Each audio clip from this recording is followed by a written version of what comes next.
Tengo 4 doctorados, dijo la niña con la ropa rota, su voz resonando con una calma imposible en la sala donde se acababan de perder 200.000 millones de euros. Antes de continuar, por favor, comenta desde qué ciudad estás viendo esto. La sala de juntas del piso 80 de la Torre Balbuena no era una oficina, era un monumento al poder. Paredes de cristal del suelo al techo mostraban un Madrid empequeñecido, un juguete a los pies del multimillonario Damián Balbuena. En el centro, una mesa de obsidiana pulida, tan negra y fría como un agujero negro, reflejaba los rostros pálidos de ejecutivos con trajes de miles de euros y el brillo de las lámparas de araña que parecían constelaciones capturadas. El aire, filtrado y estéril, olía a dinero y a la desesperación silenciosa de un imperio a punto de colapsar.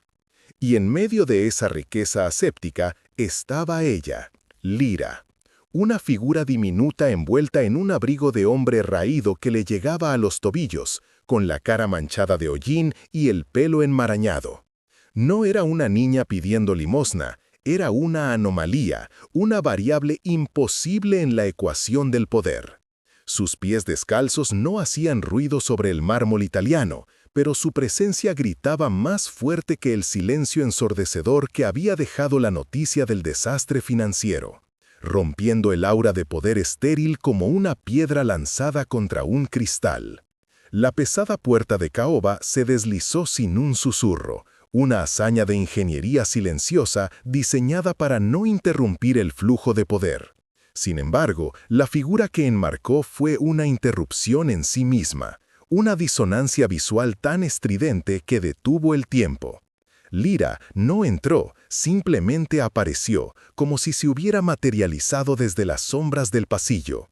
Su pequeño cuerpo, perdido dentro del abrigo raído, era una mancha de realidad cruda en un lienzo de riqueza abstracta.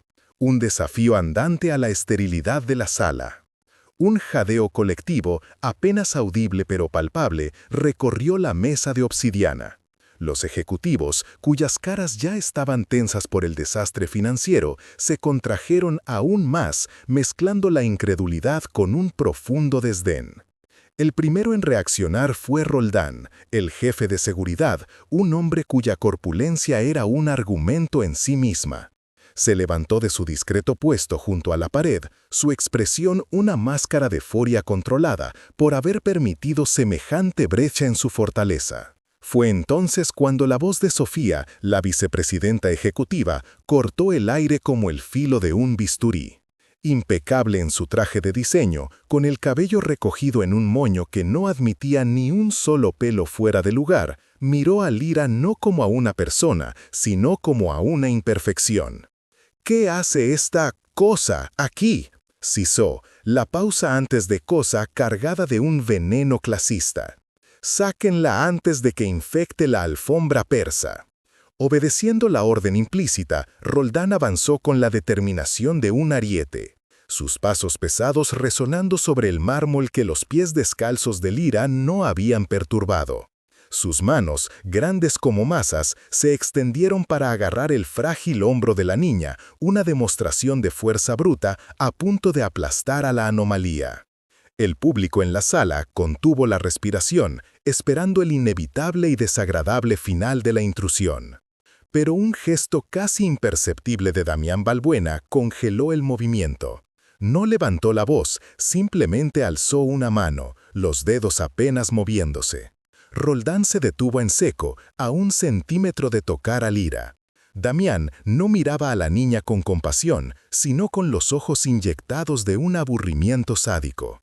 Tras horas de escuchar a sus expertos fracasar, aquella absurda interrupción era al menos un entretenimiento inesperado. Liberada de la amenaza física, Lira levantó la barbilla.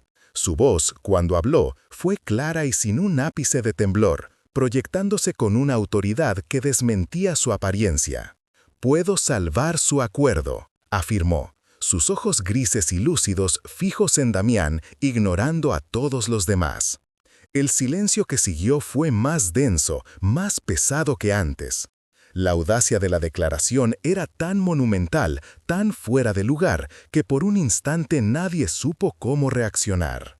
La carcajada de Damián no fue alegre, fue un sonido seco, amargo, el crujido de un imperio al borde del colapso, encontrando un último y patético motivo de burla.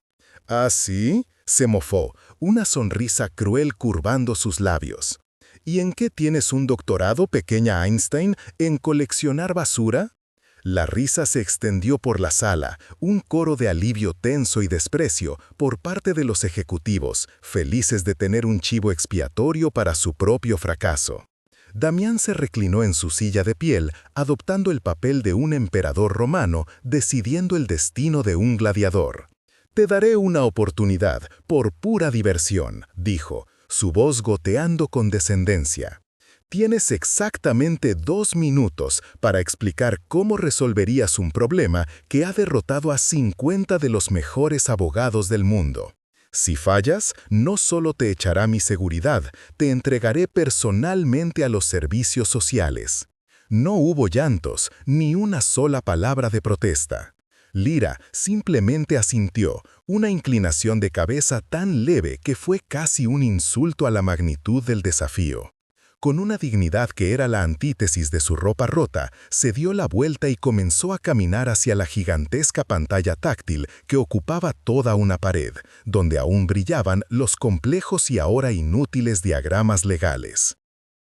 Una figura diminuta y sucia caminando hacia el altar de la tecnología y el fracaso, dispuesta a oficiar un milagro o a ser sacrificada. Los diminutos pies descalzos de Lira no emitían sonido alguno sobre el frío mármol, pero cada paso era un martillazo contra el ego de los presentes. El silencio en la sala era tan denso que se podía sentir como una presión física. Al llegar a la pantalla táctil, un monolito de luz y datos fallidos no mostró vacilación. Los ejecutivos esperaban que señalara un error, que balbuceara una idea infantil. Nadie, ni en sus delirios más febriles, esperaba lo que hizo a continuación. Con una serenidad que era casi una afrenta, levantó su pequeña mano sucia. Su dedo, manchado de hollín, trazó una línea horizontal a través del corazón de los complejos diagramas legales. En un instante, 200.000 millones de euros de fracaso, representados en gráficos y cláusulas, se desvanecieron en la nada. La pantalla quedó en blanco, un lienzo vacío y puro que reflejaba el rostro estupefacto de todos los presentes. Fue un acto de aniquilación intelectual, un reseteo total. Un jadeo colectivo rompió el hechizo. Sofía, la vicepresidenta, se puso pálida de ira. «Insolente», susurró, la palabra cargada de veneno. Pero Damián Balbuena no se movió. Su aburrimiento se había evaporado, reemplazado por una intensidad helada. Por primera vez no veía a una niña pidiendo limosna, sino a una variable que su sistema no podía computar. Y entonces Lira habló, su voz llenando el vacío que había creado. «Su error es de base», comenzó. Su tono era el de una catedrática dirigiéndose a alumnos de primer año. «No están afrontando un problema legal. Esto es, en su origen, un problema de física cuántica». La confusión en la sala fue tan palpable como el olor a café caro. Los abogados en la videoconferencia intercambiaron miradas de absoluta incredulidad. Lira continuó, su dedo ahora dibujando en el aire. La patente japonesa protege la molécula en su estado de spin positivo y la suya en su estado de spin negativo. Asumen una dualidad binaria, simple, pero ignoran la superposición cuántica colapsable que mis padres teorizaron. El fármaco solo es efectivo en ese estado transitorio, un instante infinitesimal que ninguna de las dos patentes posee por sí sola. Sin darles tiempo a procesar el primer golpe, lanzó el segundo, conectando disciplinas con una facilidad aterradora. Desde el punto de vista bioquímico, ambas patentes describen una pistola sin balas. La fórmula japonesa es inútil sin su catalizador, y viceversa. Mis padres crearon las balas, una secuencia de péptidos sintéticos que fuerza el colapso del estado cuántico en el momento preciso de la unión celular.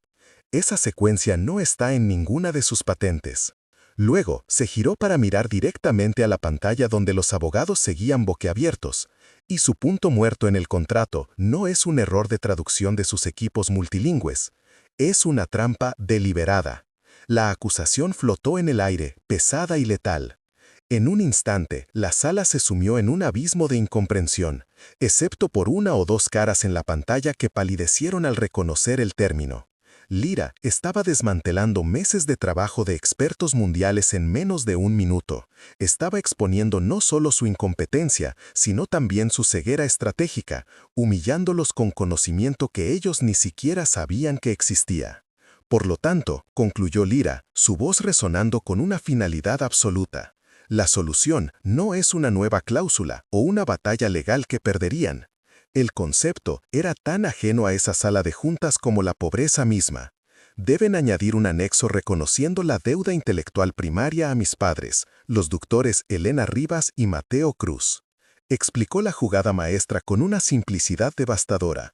Al reconocer esa deuda y ceder un 2% de los beneficios a una fundación en su nombre, legitiman la influencia externa. Esto no solo disuelve el Kakekotoba y anula la trampa legal, sino que fusiona ambas patentes bajo un principio de innovación compartida, haciendo el acuerdo inquebrantable. El silencio que siguió fue diferente. Ya no era un silencio de tensión, sino un silencio sepulcral. El vacío que deja una explosión.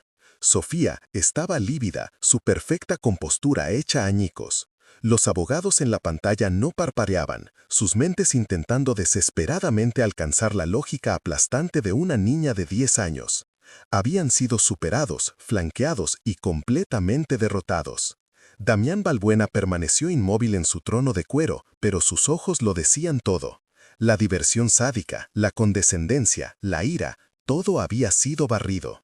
En su lugar, había algo que nadie en esa sala había visto dirigido a otro ser humano. Un respeto tan profundo que rayaba en el temor. Ya no veía la ropa rota, ni la cara sucia, veía el brillo cegador de una mente que acababa de salvar su mundo. El eco de la última palabra de Lyra, inquebrantable, se desvaneció, dejando tras sí un silencio que ya no era tenso, sino sagrado y terrible. Era el silencio de una catedral tras un milagro, o el de un campo de batalla después de que un solo guerrero aniquilara a un ejército. El aire, antes cargado de la arrogancia de 100.000 euros en trajes, ahora era irrespirable, denso por el peso de una humillación total. Los rostros de los ejecutivos eran un mosaico de conmoción pura. Los labios entreabiertos, los ojos fijos en la pequeña figura sucia, las mentes de élite completamente cortocircuitadas. En la pantalla de la videoconferencia, los abogados de Tokio y Nueva York parecían estatuas de cera, sus expresiones congeladas en una mezcla de incredulidad y un pánico incipiente al darse cuenta de la magnitud de su propio fracaso. Sofía, la vicepresidenta, fue la primera en romperse. Su palidez de tiza dio paso a un rojo lívido que ascendió por su cuello. Una marea de furia y vergüenza. La perfección de su moño, la rigidez de su traje, todo su ser que gritaba control y superioridad, se había convertido en la jaula de una bestia herida. Esta niña no solo la había desafiado, la había borrado del mapa intelectual. Con un temblor casi imperceptible en su voz, intentó recuperar el control, aferrándose a la única arma que le quedaba, el desprecio. Esto es un dispare, siseó, la palabra saliendo con la fuerza de un veneno. Una fantasía infantil. ¿Vamos a arriesgar nuestro imperio basándonos en el balbuceo de una vagabunda? Pero Damián Balbuena no la escuchaba. Sus ojos, antes llenos de un aburrimiento sádico, estaban fijos en Lyra con una intensidad que era casi dolorosa. No veía la ropa rota, ni la cara manchada de hollín. Veía un intelecto tan puro y afilado que era como mirar directamente al sol. En ese instante, el multimillonario sufrió una epifanía que sacudió los cimientos de su alma. En los ojos grises y lúcidos de Lyra no vio a una niña, sino un espejo. Vio el reflejo del niño que él mismo había sido. Un inmigrante hambriento con nada más que una mente voraz. Un potencial que casi se ahoga en la indiferencia del mundo antes de que él lo convirtió en un arma. Y vio algo más, algo que le heló la sangre. Vio la solución a la soledad glacial de su éxito.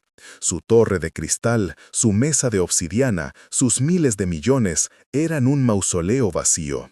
Esa niña, con su dignidad forjada en el abandono y su genio nacido de la necesidad, no era un activo, era un propósito. Era el legado que el dinero no podía comprar. Lentamente, como un depredador que ha encontrado a su igual, Damián giró la cabeza hacia Sofía. Su voz, cuando habló, fue tan baja y fría que quemó más que cualquier grito. Repita lo que acaba de decir, Sofía. No era una pregunta.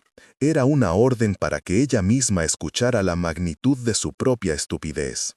Sofía vaciló, el color drenándose de su rostro ante el tono mortal de su jefe. Yo solo digo que es imprudente.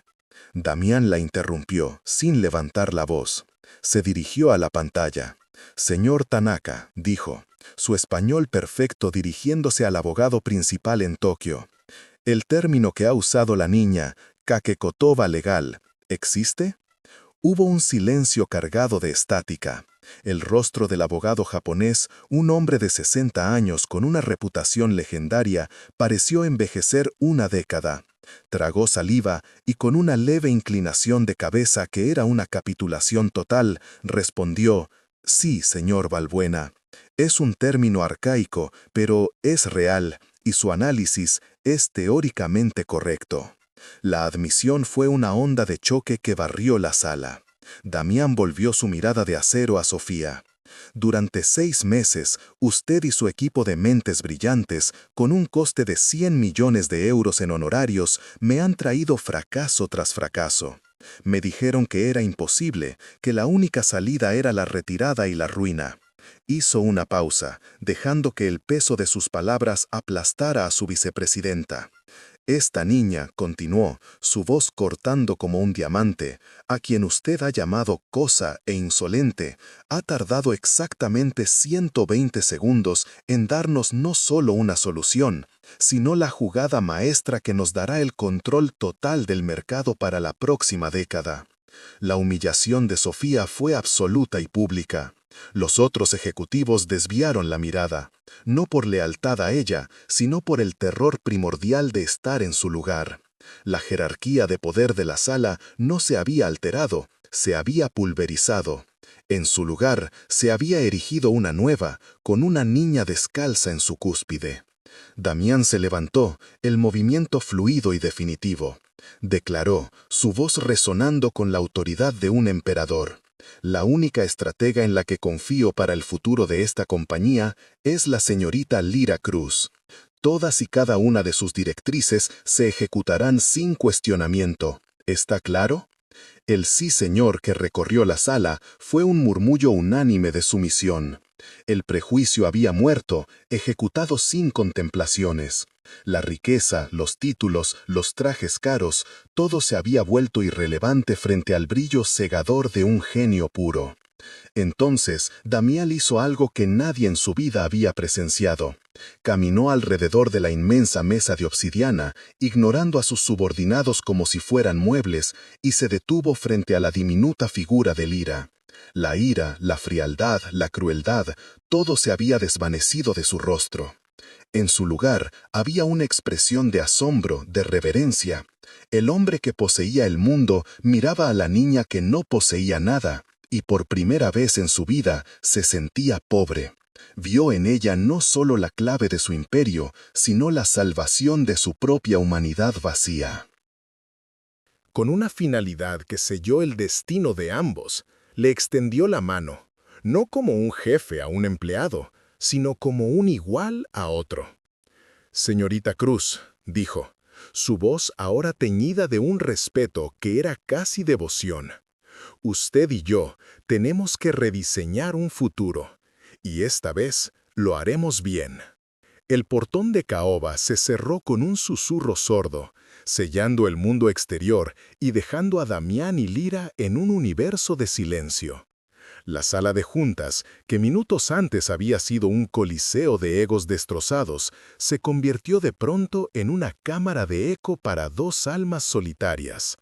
La tensión se había disuelto, reemplazada por una quietud frágil y expectante, como la calma que precede a un amanecer. Sin decir una palabra, Damián le hizo un gesto para que lo siguiera. La condujo fuera de la fría sala de obsidiana y a través de una puerta discreta que Lyra no había visto antes. Entraron en su despacho personal.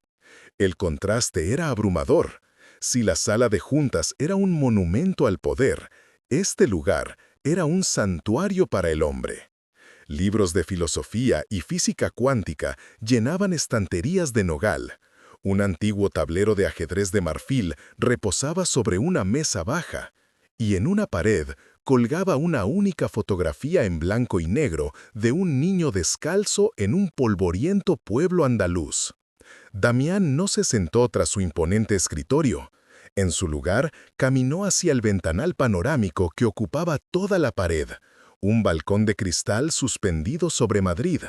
Contempló la ciudad que había conquistado, las luces de los coches como un río de diamantes líquidos, y por primera vez en su vida sintió el peso de su vacuidad. Cada edificio, cada calle, cada luz era un testimonio de su éxito, y ahora se daba cuenta de su profunda soledad. Se giró hacia Lyra, que se había quedado inmóvil en el centro de la alfombra persa, una pequeña isla de realidad en su océano de opulencia. La máscara de multimillonario despiadado se había desvanecido por completo, dejando a un hombre desnudo y vulnerable. Por un instante no supo qué decir, cómo hablar con aquel milagro con ropa rota. ¿Quieres algo de beber?, preguntó, su voz extrañamente torpe. Zumo, agua, lo que sea. Era una oferta trivial, la única herramienta que su mundo le había dado para conectar con otros, el ofrecimiento material. Lyra no respondió. Sus ojos lúcidos no estaban fijos en él, sino en un pequeño objeto sobre la repisa de la chimenea de mármol, un intrincado modelo atómico de una molécula construido con delicadas varillas de plata y esferas de cristal. Se acercó a él con la reverencia de quien visita un lugar sagrado. «La estructura es hermosa», dijo ella, su voz apenas un murmullo que llenó la vasta habitación. «Pero es inestable. Una resonancia de alta frecuencia la haría colapsar sobre sí misma. Es una belleza a punto de romperse». Damián la observó, paralizado. No era solo un adorno, era el modelo de la primera molécula que había patentado, la base de su imperio. Una estructura brillante, pero inherentemente inestable, una metáfora perfecta de su propia vida que ella había descifrado en un solo vistazo. Ya no veía a una niña, sino a un alma que podía leer el código fuente del universo y el suyo propio. Acercó uno de los sillones de cuero, no para sentarse él, sino para ofrecérselo a ella. Él tomó asiento en el reposapiés, un gesto de sumisión que habría hecho palidecer a su junta directiva. Por primera vez, estaba físicamente por debajo de ella, mirándola hacia arriba. «Lyra», comenzó, su voz ahora firme pero cargada de una emoción pura. «Has salvado mi compañía. Puedes pedirme cualquier cosa. Un laboratorio propio, una fundación a tu nombre, dinero suficiente para no volver a preocuparte jamás. Ponle un precio». Ella apartó la mirada del modelo atómico y la clavó en él. Su rostro, aún manchado de hollín, poseía una gravedad que trascendía sus 10 años. El silencio que siguió no fue una pausa, fue una deliberación. El universo pareció contener la respiración, esperando su veredicto. «No quiero un laboratorio», respondió ella finalmente, su voz tan clara como el cristal. «Mis padres tenían uno en el sótano. Olía a ozono, a soldaduras frías y a sueños a punto de hacerse realidad». Su mirada se perdió por un instante, viajando a un recuerdo doloroso. «Y no quiero dinero», continuó, cada palabra como una pequeña piedra lanzada a la quietud del despacho. El dinero no pudo comprar un extintor que funcionara. No pudo evitar que las vigas del techo se rindieran. Damián sintió cómo una garra helada le apretaba el corazón. La tragedia que antes era un dato en su mente, ahora se materializaba frente a él, viva y respirando en la voz de aquella niña. Se inclinó hacia adelante, suplicante. Susurro, Su imperio de 200.000 millones de euros reducido a la importancia de un grano de arena. Lira lo miró, y por primera vez sus ojos grises y lúcidos brillaron con la humedad de unas lágrimas que se negaban a caer. Su voz, cuando habló, se quebró en un susurro casi inaudible, pero que resonó en el alma de Damián como un trueno. «Quiero a alguien que no se vaya», dijo. «Quiero a alguien que no se convierta en cenizas». En ese instante, el hombre más poderoso de España se rompió. No hubo sollozos, ni un gran gesto dramático. Simplemente, una única lágrima, la primera en 30 años, escapó de su ojo derecho y trazó un surco en su rostro. Era un pacto sellado en el lenguaje universal del dolor y la esperanza. Una promesa silenciosa de que, esta vez, el fuego no ganaría. 6 meses después, el aire ya no olía a desesperación y dinero, sino a cera de abeja pulida y al cuero de miles de libros antiguos. La Torre Balbuena había sido salvada, pero el verdadero rescate había ocurrido en un ático rediseñado que ahora albergaba la biblioteca personal más extraordinaria de Europa. Lira, ya no envuelta en harapos, llevaba un sencillo vestido de lino azul que hacía resaltar la claridad de sus ojos grises. Su pelo, ahora limpio y recogido en una simple trenza, ya no ocultaba la inteligencia afilada de su rostro. Había cambiado por fuera, pero su esencia, una calma solemne y una humildad profunda, permanecía intacta. El nuevo escenario no era una sala de juntas hostil, sino el Salón de los Espejos del Palacio de Cristal, donde se celebraba la Cumbre Global de Resiliencia Urbana. Alcaldes de Nueva York, Tokio, Lagos y Sao Paulo, junto a urbanistas y premios Nobel, se habían reunido bajo el patrocinio de la recién creada Fundación Balbuena Innova. El ambiente era de un pesimismo educado. El tema central, el inminente colapso de las cadenas de suministros globales, era un nudo gordiano que nadie sabía cómo desatar. Un reputado economista alemán acababa de concluir su presentación con un gráfico apocalíptico que mostraba un colapso sistémico en menos de 18 meses. Un silencio sombrío se apoderó de la audiencia.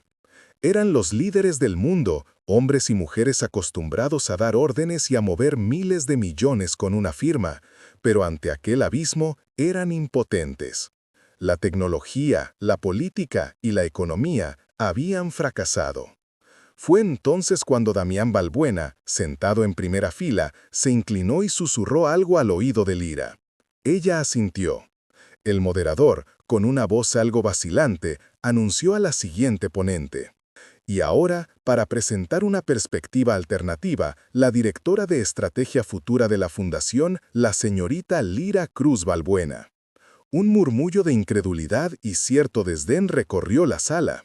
La mayoría lo vio como una excentricidad de un multimillonario, un truco publicitario. Lira subió al escenario, su pequeña figura una anomalía entre los imponentes estandartes de las Naciones Unidas. Ignoró el podio de caoba y caminó directamente a la pantalla holográfica tridimensional que flotaba en el centro. No parecía una niña intimidada, sino una experta que se acercaba a su lienzo. Antes de que pudiera hablar, una voz grave y con un fuerte acento alemán la interrumpió. Era el alcalde de Hamburgo, un hombre pragmático y severo. «Señor Balbuena», dijo, sin molestarse en ocultar su escepticismo, ¿realmente esperamos que una niña nos ofrezca una solución a una crisis que ha derrotado a una generación de ingenieros y logistas? Damián no se inmutó. Una leve sonrisa, una que nadie le había visto antes, carente de crueldad, llena de una absoluta confianza, apareció en su rostro. Alcalde Schmidt, le sugiero que abra su mente durante los próximos 5 minutos. Podría salvar su puerto. Respondió con una calma glacial que silenció cualquier otra protesta. La sala contuvo la respiración. El desafío estaba servido. Lira, impasible ante la interrupción, activó el holograma. En lugar de gráficos y datos, apareció una imagen bioluminiscente de una red micelial, el sistema de raíces subterránea de los hongos. Su voz, clara y serena, llenó el salón. Su error, Como en otras ocasiones, es de paradigma. Intentan reforzar una cadena cuando deberían estar cultivando un organismo. Con gestos precisos de sus manos, la red fúngica se transformó en un mapa de Europa. No necesitamos cadenas de suministro, que son lineales, frágiles y estúpidas. Necesitamos redes de distribución adaptativas y descentralizadas. Modelos basados no en la eficiencia del transporte, sino en la inteligencia de enjambre y la homeostasis biológica. El argot técnico, pronunciado con una simplicidad pasmosa, empezó a desarmar a los expertos. El holograma cambió de nuevo, mostrando flujos de datos que se movían como nutrientes a través de la red. Cada camión, cada contenedor, cada almacén se convierte en un nodo autónomo en una red neuronal logística. Usando modelos de computación cuántica para predecir la demanda y el caos, el sistema no reacciona a una ruptura, la anticipa y se reconfigura en tiempo real, cicatrizando la herida antes de que se produzca. No es logística, es biología sintética a escala continental. El alcalde de Hamburgo la miraba con los ojos desorbitados, su rostro pálido. Su equipo de asesores, sentados detrás de él, intercambiaban miradas de puro asombro. Lira no estaba presentando una teoría, les estaba entregando una hoja de ruta completa, una arquitectura para un mundo que ellos ni siquiera habían sido capaces de imaginar. La humillación intelectual fue silenciosa, pero total y devastadora. Cuando terminó, el silencio que siguió fue diferente al de la sala de juntas. No era de conmoción, sino de reverencia. Los líderes del mundo, antes escépticos, ahora la miraban no como a una niña, sino como a una profeta. El sonido de un aplauso solitario rompió el hechizo. Luego otro y otro, hasta que todo el salón se puso en pie en una ovación atronadora que sacudió los fundamentos del palacio. Damián Balbuena no aplaudió. Permaneció sentado, inmóvil, observando la escena. Su mirada no estaba en los alcaldes que ahora se agolpaban para hablar con Lira, ni en los periodistas que corrían para capturar el momento. Sus ojos estaban fijos únicamente en ella, la niña que había encontrado descalza en su torre de marfil. La había salvado de la calle, sí, pero ahora lo entendía con una claridad que le llenaba el alma. Era ella quien lo había salvado a él, dándole un propósito más grande que cualquier imperio. 12 años después, el escenario no era una sala de juntas aséptica, sino el salón de conciertos de Estocolmo, bañado en el brillo dorado de los candelabros y el peso solemne de la historia. En el centro del estrado, bajo la atenta mirada de la realeza y los intelectos más brillantes del mundo, se encontraba Lira Cruz Balbuena. A sus 22 años, la joven que una vez vistió harapos, ahora llevaba un vestido de una elegancia austera. Su cabello recogido revelando un rostro que había perdido la suciedad de la calle, pero conservaba la misma intensidad lúcida en sus ojos grises. No estaba allí para salvar una empresa, estaba allí para aceptar el Premio Nobel de la Paz.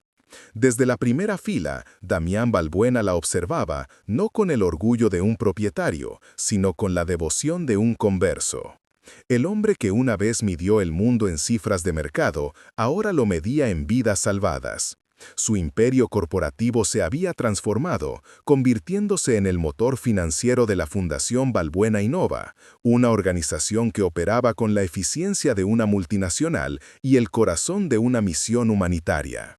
Una única lágrima, hermana de aquella que derramó en su despacho hacía más de una década, recorrió su rostro sin que él se molestara en ocultarla. Lira se acercó al micrófono y un silencio reverencial cayó sobre la sala. Su voz, ahora madura, pero con el mismo timbre claro y sereno, resonó sin un ápice de nerviosismo. Hace 12 años, entré en una habitación donde se acababan de perder 200.000 millones de euros, comenzó, y un murmullo de reconocimiento recorrió a quienes conocían su leyenda. Les dije que la solución no era un problema legal, sino uno de paradigma. Hoy, ante una crisis global de desigualdad y potencial desperdiciado, mi mensaje es el mismo. Explicó la obra de su vida, la culminación de la promesa que le hizo a Damián. La fundación no se limitó a financiar proyectos, creó la Red Lyra, un sistema global que utilizaba inteligencia artificial predictiva para localizar a los genios invisibles que el mundo descartaba. Niños en los suburbios de Kinshasa, en los campos de refugiados de Siria, en las aldeas olvidadas del Amazonas. La fundación no les ofrecía caridad, sino herramientas, respeto y una oportunidad para resolver los problemas de sus propias comunidades. Los resultados habían redefinido el progreso humano. El algoritmo de predicción de pandemias, diseñado por un huérfano de Bombay, había evitado 2 brotes mortales. El método de desalinización de agua a coste cero, basado en la biomimética de los manglares y perfeccionado por una niña de un pueblo pesquero de Bangladesh, había llevado agua potable a más de 500 millones de personas. La cura para la enfermedad genética que se mencionaba en la patente original de sus padres se distribuía ahora gratuitamente por todo el mundo, financiada por ese 2% inicial que ella reclamó. Su mirada encontró la de Damián en la audiencia y una leve sonrisa curvó sus labios.